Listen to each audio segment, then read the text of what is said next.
বর্তমানে লেখাপড়ার মূল্যটা খুবই কমে গেছে। তার মধ্যে আমরা যারা ডিপ্লোমা করেছি সরকারি বেসরকারি থেকে, আপনারা দেখবেন তারা একটা চাকরি নিতে গেলে 10 থেকে 15 হাজার টাকা, 15 হাজার টাকা না, সরি, 12 থেকে 13 হাজার টাকা বেতনের ভিতরে তাদের সীমাবদ্ধ থাকে। তো এর মধ্যে দেখবেন যারা অষ্টম শ্রেণী এবং দশম শ্রেণী পাশ করে তারা একটা গার্মেন্টসে ঢুকলেই 12,500 টাকা স্টার্টিং এ বেতন পায়। আর সেখানে আমরা একজন ডিপ্লোমা ইঞ্জিনিয়ারিং কমপ্লিট করে বেতন পাই 12 থেকে 13 হাজার টাকা। তো লেখাপড়া করার পরে এই মূল্যটাও কিন্তু আমরা একদমই পাচ্ছি না। তো এটা নিয়ে আমরা আসলে একটা আন্দোলনে নামতে চাই। তো দেখেন, ডিপ্লোমা যারা বেসরকারি থেকে লেখাপড়া করে ওদের কিন্তু অনেক টাকা নষ্ট হয়, ঠিক আছে, বা সময় আসলে এগুলো যাবেই লেখাপড়া করতে হলে। যারা ডিপ্লোমা পাশ করছে, যারা ডিপ্লোমা কমপ্লিট করছে তাদের বেতন সর্বনিম্ন 20,000 টাকা করা হোক।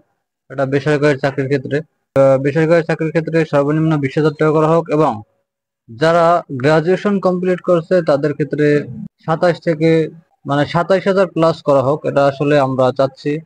যারা ইঞ্জিনিয়ারিং সেক্টরে লেখাপড়া করছি আমরা আসলে এরকমের একটা দাবি নিয়ে বর্তমানে মাঠে নামতে যাচ্ছি।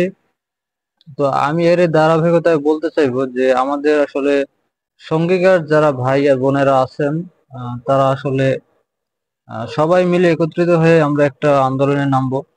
তো এজন্য সবার মতামত চাচ্ছি।